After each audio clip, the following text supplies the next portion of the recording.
Hey there, podcast peeps. Welcome to another episode of the Age Groupie Podcast, part of the United WeCast Network.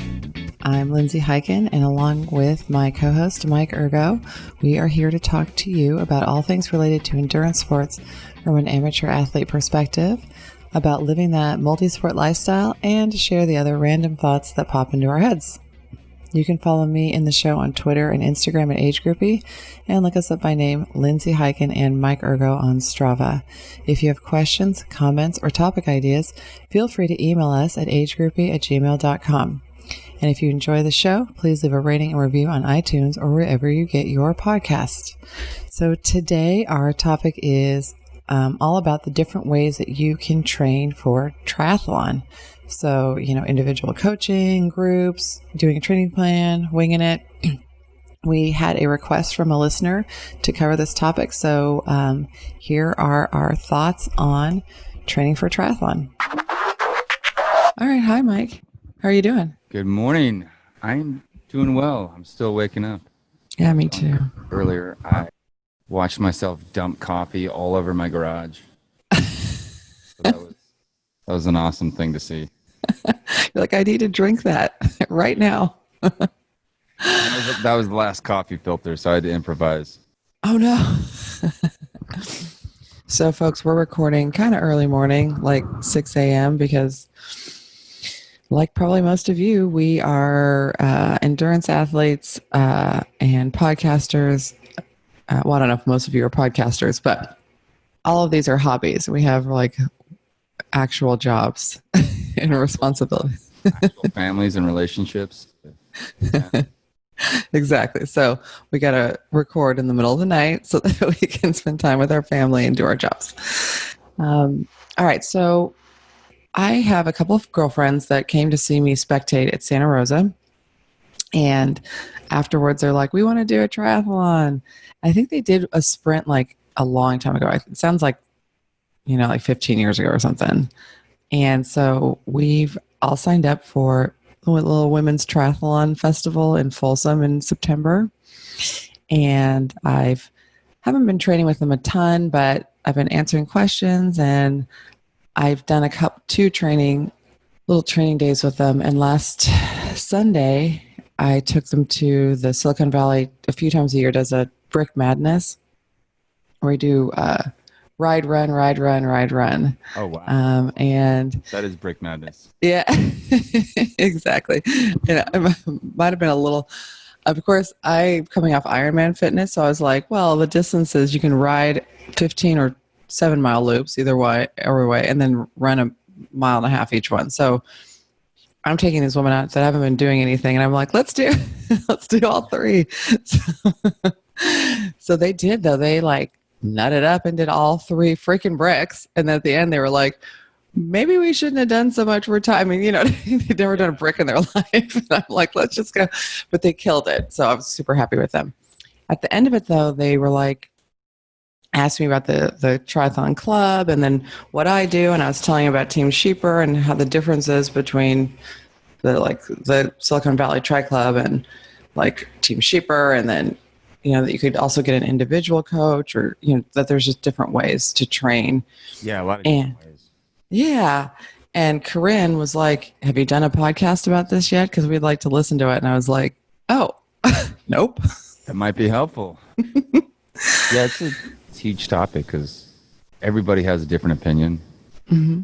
Even, varies from different coaches what their styles are, whether it's someone who likes to throw in a lot of technique and drills, or someone who likes to do a lot of high intensity intervals or slower stuff like Mapatone method. So lots of room to do things differently. So what do you do so let's back up. When you first started triathlon, how did you train for your first one? Did you use a coach, club? What did you do? I think for my first sprint, I simply just started going running a couple times a week, riding my bike to work or riding my bike around the neighborhood, and then getting in a pool. That was the hardest one. And training with a master swim club. Mm-hmm. By far the hardest part, just because of just being intimidated by it. Mm-hmm. Mm-hmm. Did you read up on it? Like, did you know anything about transition, or did you have like, were you just like, I'm out here and? I knew that I was supposed to have my gear in some kind of order. And I mean, I knew the order of things. Right. I knew I was swimming and then I'd be on a bike and then I'd be running. Hey, all right. And I knew that people had strategy of how they set things up, but my natural or my default is to rebel against things that are highly regimented. So yeah, when I hear people like, okay, no, you want to put your right sock in your right shoe, I was like, no, that I'm not doing any of that. And so I just kind of put it in a pile. So See, this, folks, is where the intersection of recovery and triathlon meet. Because I don't know a single person in recovery who, as a default, wants to be told what to do. Like if I'm about to do something, like if I'm just about to do it and you tell me to do it, now I don't want to do it. Yeah, it's like I was watching one of my favorite Key and Peele skits today. It was like, I'm a grown ass man. Don't tell me how to do transitions. I'm a grown ass man. Put my stuff in a pile. Yeah, exactly. Too much stuff in a pile. My favorite was when we are gonna do a whole episode on first timer fails, but I did have like a little thing I was gonna pin my a race belt that I was gonna pin my number to. Yeah. I laid it down on my like little towel that I had and pinned it real quick. It like pinned it to the towel. So that awesome. When I got to the swim, I was like, I couldn't pick it up. Did you drag that towel with you, or did you rip the number? How'd that go? I ripped 2 holes in the towel. That's awesome. Yeah, so a little teaser for our upcoming episode there. Well, okay. Yeah, so I knew a little bit about it, but I just I think my strategy was read up enough that I think I know what I'm doing, and then morning of the race be like, oh, I really don't know what's going on. Mm-hmm. I thought I had read up enough, but I didn't. So mine was a little different because when I went to, I kind of had the same plan. Like, okay, I've read up a little bit. I've been riding with my friends. I was already a runner. And I actually had, even though it's weird, even though I did some research about triathlon, I didn't read anything that said anything about transition. So like, it wasn't even on my radar. Like, it's really obviously something you plan for. It's kind of like yoga. It's in between poses where people get hurt. Yeah, exactly. Because they're like, what do I do? Think about that. They're like, I'm going from warrior 1 to downward dog. Whoop. There I go. Yeah, exactly. Yeah, so I didn't have that on my radar. But when I started out swimming at the Y and realized, despite growing up with a pool, I could barely swim, like from side to end to end. I joined Masters, and I happened to join Masters in Menlo Park, which is where Team Sheeper is. So when I went to join that Masters, it was like, we have a triathlon team that swims Masters. And I was like, oh. So that's how I ended up on that team. Was like, well, because I'm joining Masters to do triathlon, I'm just going to do the team. And so I actually was coached, through my first race.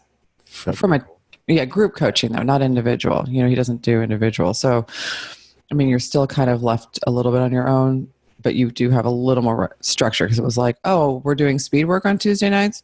Okay. I never, I would have rolled that into my training. Yeah. There's something nice about the group stuff, like training as a team. You see other people. I think there's something, it can come down to something simple as eye contact with people around you doing something similar. Mm-hmm. Because when you have all the doubts and you have all the worries, then you just look into someone else's eyes, be like, oh, you're doing this and you don't seem freaked out. Mm-hmm. Okay. Yeah, no, they took me, open water swimming, and we've kind of discussed this before a little bit, but they took me, before my first race, they took me open water swimming, at Santa Cruz. My first race was in Pleasanton, in the rock quarry. So, not hard, but I'd been open water swimming in Santa Cruz. And so I was like, well, this isn't so bad. Right. There's no sharks in here. that Shadow Cliffs try for fun. Exactly. Yeah, that was actually my very first one. Mine too. With my dad back in 1994, I think it was. So fun. I mean, you got to wade through a whole ton of goose poop, but it's actually nice water once you get in it. Exactly. And as we know, I love geese, so that was conquering fear already. I was good. There were no sharks and no, I'm sure there were snakes around, but I didn't see any, so I'm okay. There were definitely snakes around there. And on that run for sure. Oh, lots of rattlesnakes, lots of gopher snakes. Okay, so you got there's the group coaching aspect. So you work out as a team.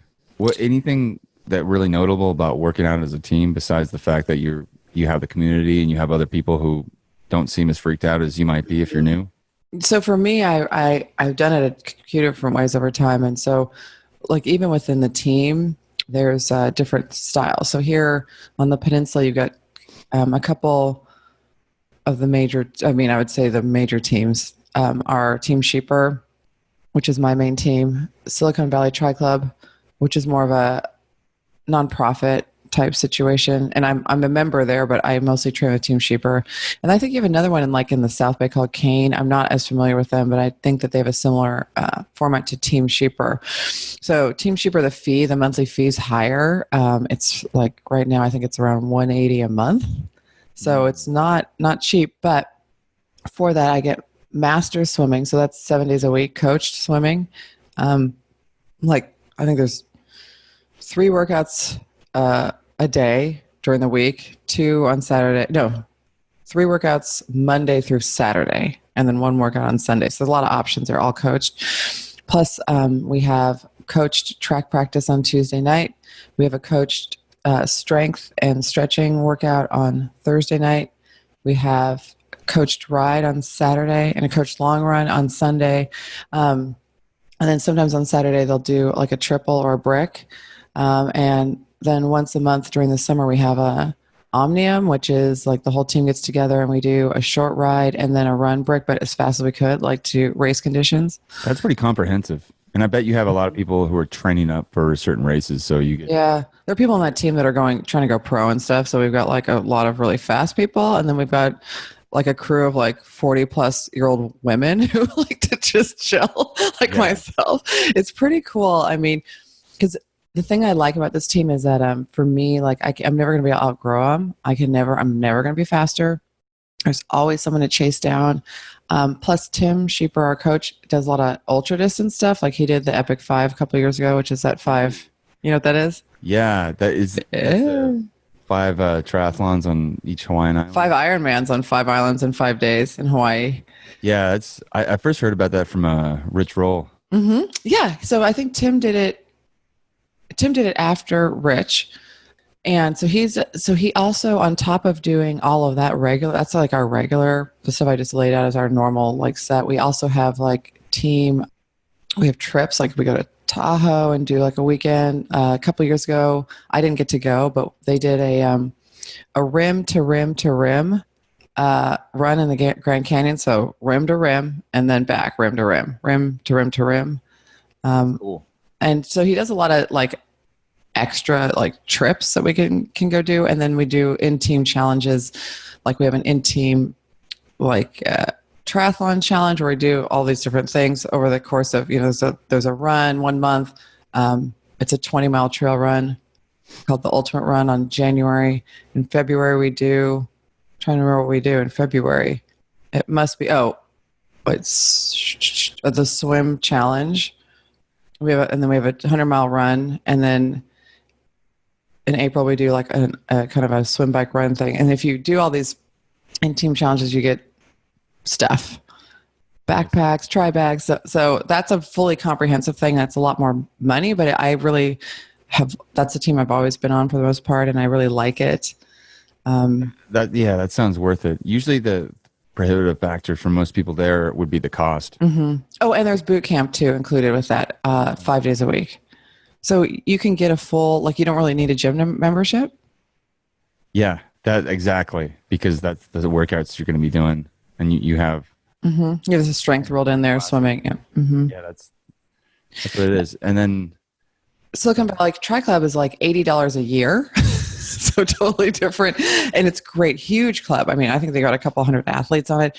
And they do have track practice on Tuesday nights. They do have a long or they have a ride on Thursday during summer, and then they have a Saturday long ride, and they've got more social stuff. Like they have a once a month meeting with a speaker and pizza. Yeah, I was part And of Golden Triathlon. exactly. Oh, Same okay. thing. Is They it do the open same? water swims in the bay. Yeah. Night track practice, a couple other things, but Kind of athlete led, or? yeah, athlete. And they had a couple coaches with them, Mm-hmm. but I guess the difference there is that you are coming up with your training plan. You can have people you're training alongside with, Right. and people to coach you on technique. But in terms of a training plan, it's not, they're not sitting down and periodizing, hey, here's how we're going to build your base.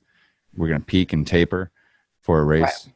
So that would be a difference there. So those sound, so SVTC and Golden Gate then sound very similar.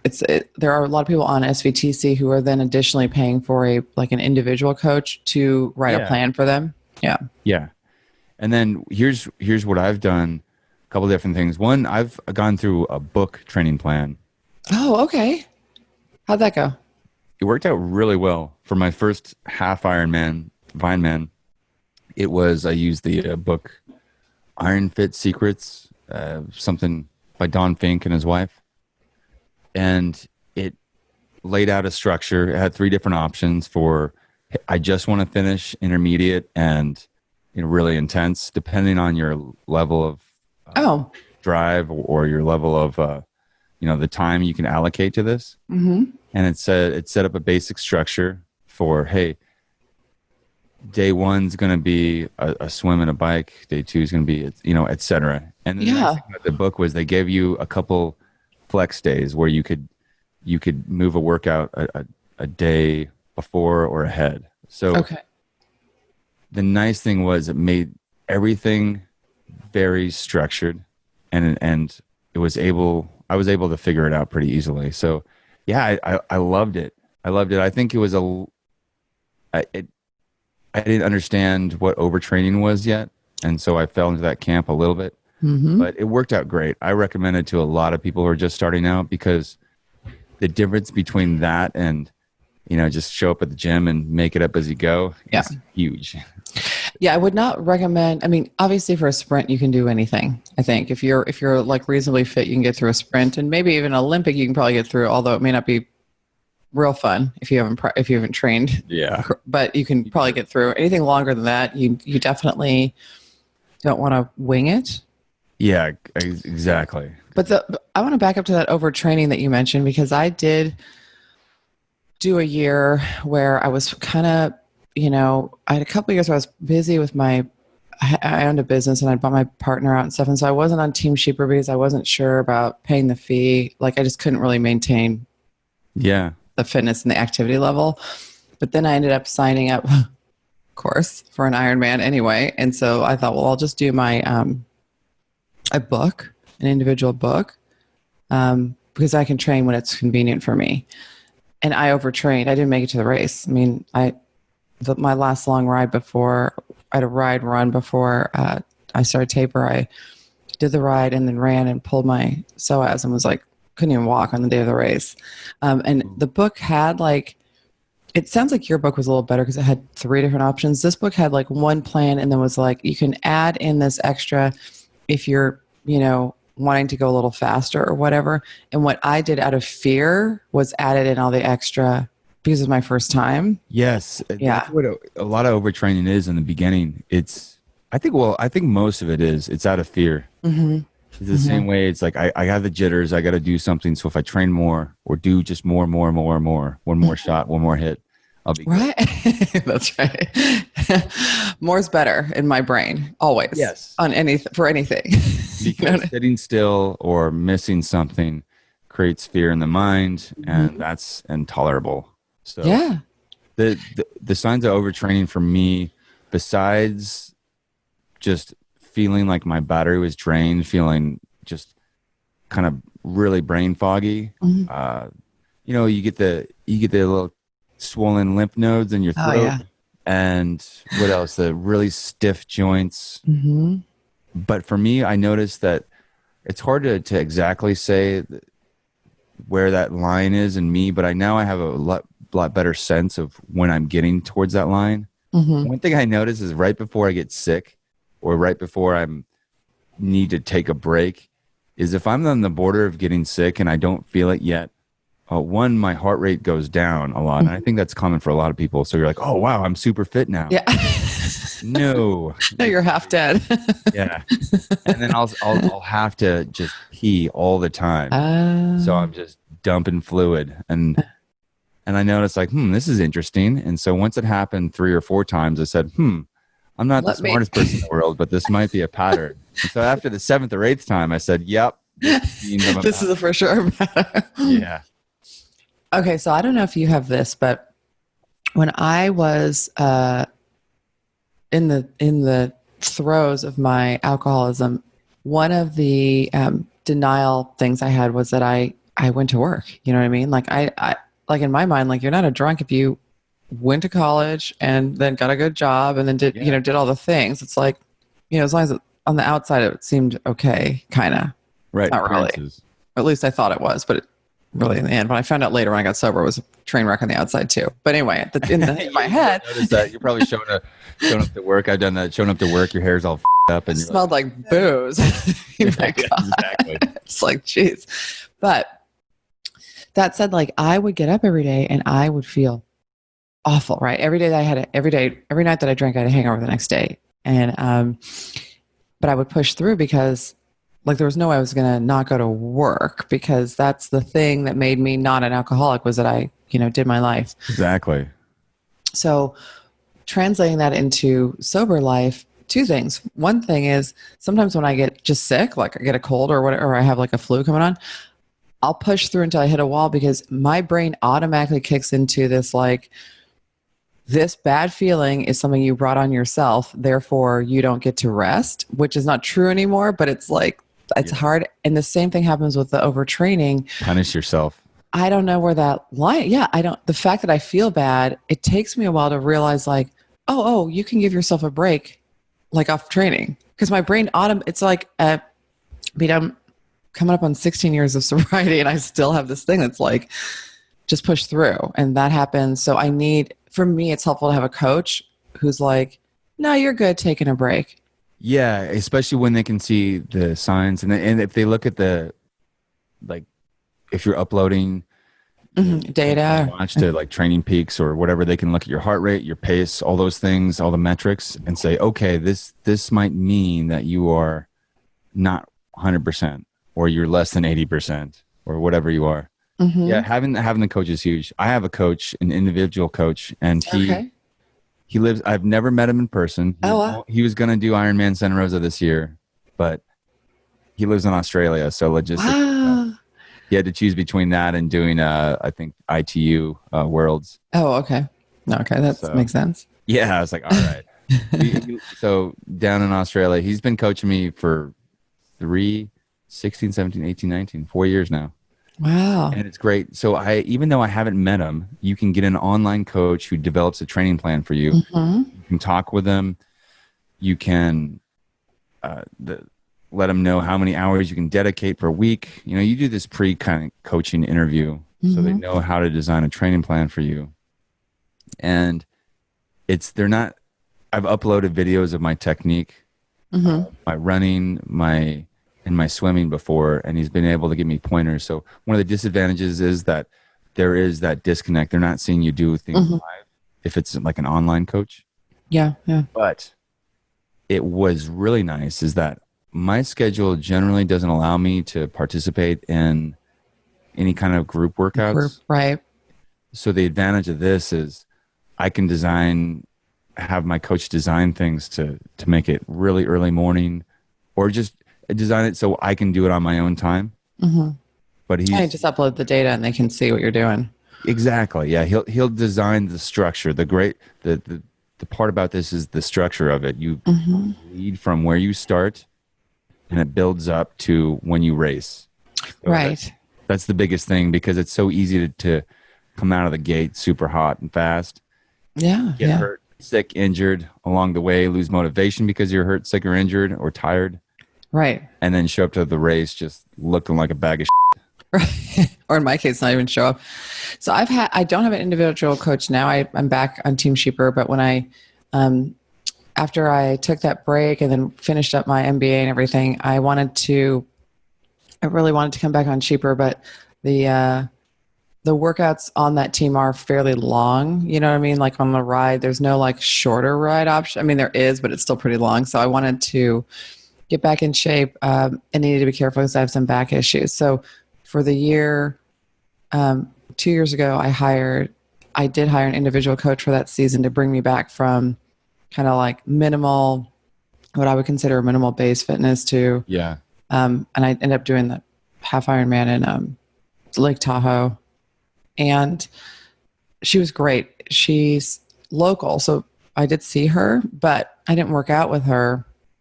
I worked out with some of the SVTC people or on my own, but I uploaded my data every day to Training Peaks, and she would comment.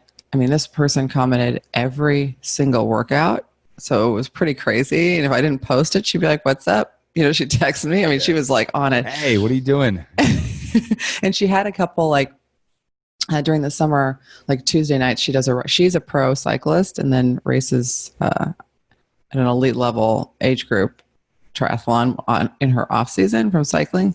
And so when she's in town, she would do like a group ride. So she did see us, like all of her athletes, you know, she did see us riding and could give us pointers. And cool.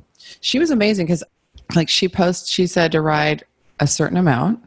And then I went out with my girlfriends. I mean, like the amount was like 40 miles or something, right? This is like kind of early in the season with like a 10-minute run off the bike. And I went with my girlfriends up to Mount Tam and did like a 78-mile loop. Yeah, of course. She was like, I did that more. Look, more is better, right? And she was like, what are you doing? Like, that's nice that you can do that, but that's not what we're doing. Like we have goals and they don't include you blowing your back out right now. The great thing about a coach is for the most part, the people driven to endurance sports and triathlon scene, probably more prone like us to say more is better. Right. And so you got a coach kind of putting the brakes on, pulling the reins, like, hey, slow down there. Yeah. It's different than like, I feel like people who go, sometimes, you know, personal trainers at the gym, people might hire them to get them to like do something in the gym. Come on, you got 3 more reps. Come on, get up there. Like, I don't want it. Yeah. I feel like it's true. Like endurance, like triathlon coaches or even, you know, whatever, running coaches, cycling, they're more apt to have to tell you when to break. And it's valuable, right? I mean, yes, because the fitness gains come during recovery. Mm-hmm. And so the periodization, which for most people like myself who didn't know, is you do a little bit, then a little bit more, then a little bit more, but you can only increase a certain amount each week for your body to be able to incorporate those fitness gains and increase fitness. And then you have a little down week and then you start like, it's not even a straight line from where you are to peak fitness. It's like a little bit up, down, but always like the net gain is I think there's a net gain increasing. Yeah. But it doesn't it's not a straight line from point A. It looks more like a stock chart. Exactly. Yeah. And then the thing about a coach, which is great, is it takes into account, you know, we have certain life stresses and certain events that happen that we might not be able to see how it affects our health or training, but just levels of stress. If you have a big business meeting or conference or something you're doing with your family that takes a lot of energy, to incorporate that in with a coach helps a lot because they'll be able to see that. Yeah. No, I mean, I think she could see just based on like heart rate and some other stats that like, oh, it looks like you're feeling a little tired. Maybe we just she would adjust my workout down and then pick it up somewhere else to sort of match it instead of just having me push through to failure. Well, what would you recommend for someone starting out of the methods we discussed? We went with, the book, the triathlon club, group coaching, which can go together in individual coaching or just winging it. Well, if you're doing a sprint, you can do anything you want. But if you've done like I mean, I don't know that someone needs to invest a bunch of money into doing their first sprint, because they may do it once and be like, I hate this sport. You know what I mean? Yeah. Like, that's a possibility. But let's assume that you've done one sprint, or you haven't yet, but you really know that you're going to like this sport because you like all three and you really want to do that. In that case, I would recommend, you don't necessarily need to go individual coach or even do like a team like Sheeper that's full service, although that's great. But I do suggest that you do maybe a combination of like book or training plan. You can go online even and just go sprint triathlon training plan in Google, and it'll give you something. Triathlete Magazine has a great one for your first sprint. Exactly. So do that. Yeah. And then I would say, though, look around and see if there is a club, maybe one that like Golden Gate or the SVTC, that doesn't have like a coached plan for your race, but has people to work out with. I mean, I feel like it's more fun. You know what I mean? Yeah. The community in triathlon is a huge part of the sport, I think. Definitely. Yeah. And if you're someone who can commit to, or you can make these group workouts, do it with a group. Yeah. The only downside to that is, like we talked about before, pushing too hard because you want to keep up with your friends, or too much. Right. So if you're new, look, check out the groups, because I know like Silicon Valley Tri Club, for example, has a whole new to the sport group within the club. That's awesome. And they take them from nothing to a race two different groups. Start them off. So one is in January and one is like now. And so you can come in and be with the new people, and they're literally like people who maybe never even clipped in before. They're like, this is how you do trends. I mean, and they're in the workouts, but they're a little separate from everybody else so that they don't get pushed to do too much. That's good. Yeah. So check that out for sure if you're new. Yeah, I think I'm in agreement with you. At least just do a sprint. Just do it. Yeah. Because there's a lot of room to make mistakes, and that's what you should be doing. Because you can't plan for everything. You just got to do it. And you're going to get hooked probably. Exactly. Just so know that. You do your sprint. You feel good about it. You're done. And then if you want to do something longer, I'd say, either a club or a book. And then half Ironman and above with a group or with a coach. For a full Ironman, especially for your first, coach. Definitely a coach, yeah. Yeah, I like that idea. It just took away the stress of having to plan workouts, which is what all of these have in common. A structured training plan. Yeah. But also having an individual coach who has done something this distance before, it just it put my mind at ease that, yes, I'm doing enough. He knows what he's doing, or she knows what she's doing to plan these workouts for me. So I don't have to stress about, is this enough? Do I need to do more? And in terms of, so when you get to that level, when you're doing like Ironman distance, I agree, coach is the way to go.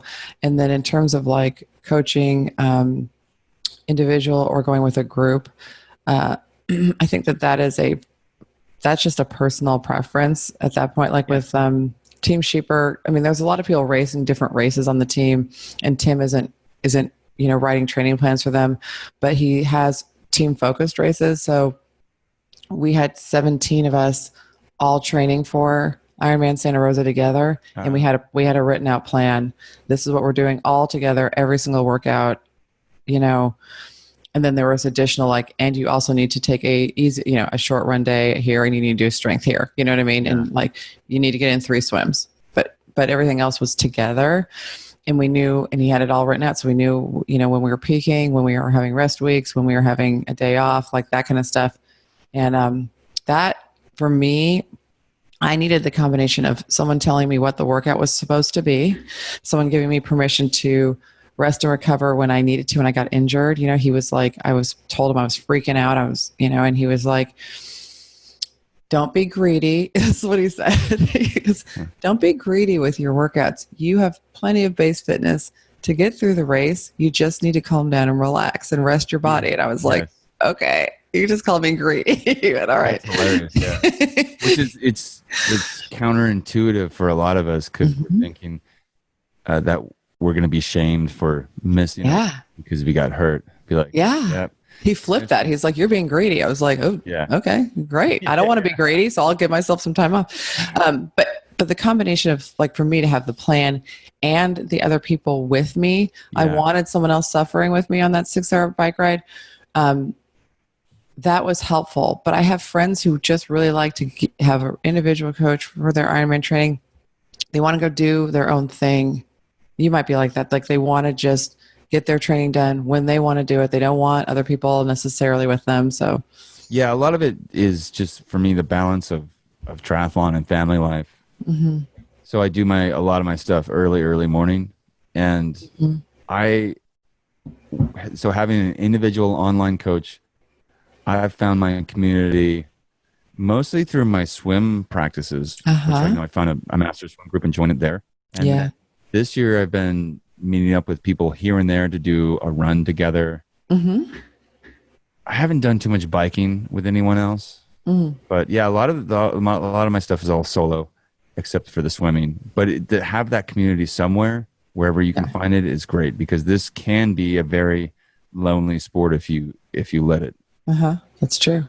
That's actually another kind of format that we didn't really discuss, which is if you have a book or a training plan or an online coach or an individual coach of any kind, you don't have to join a tri club. Like here on the peninsula, you could, so I think master swimming is a great way to swim no matter what, whether you're on a team or like whatever. I think master swimming is the way to go for me. Yeah. And so that's one. So I think I would recommend, even if you're new, joining Masters Swimming. I think that's probably the first thing. There is a sense of community there. But then also, like you said, there are run clubs, there are cycling groups. Like you don't have to join a team. There may not be a triathlon team where you live, but there might be like a run club that meets up a couple mornings. Sometimes they meet early morning. To find that. Yeah. Yeah. And you could do that. And then they always post, the run clubs here post, what the workout's going to be. So if I need to get in a 5 or 6 mile run, I know that this Palo Alto Run Club's doing it every Wednesday. They do a loop that's between 5 and 6 miles, and I can go join them. Yeah. So a lot of shoe stores will have those. Mm-hmm. Yeah. Athletic stores like Sports Basement, in the Bay Area. Absolutely. Those. Lululemon. If you're near a Lululemon, they always have like a run. Yes. In fact, I'm going down to Lululemon next week to get fitted. I'm excited.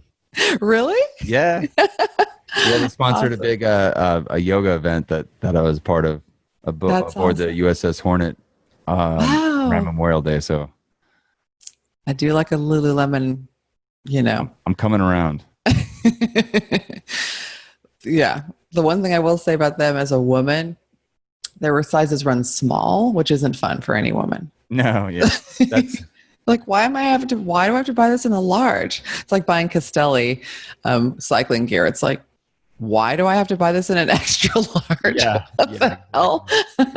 That's like any European brand generally for us. Like, what the hell? Exactly. It's like, ew. And then I get an American brand and they're like, oh, size small. I'm like, oh, great.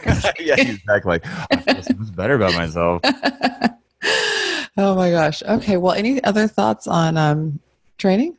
I think that throughout all of this, the common thread is having something structured.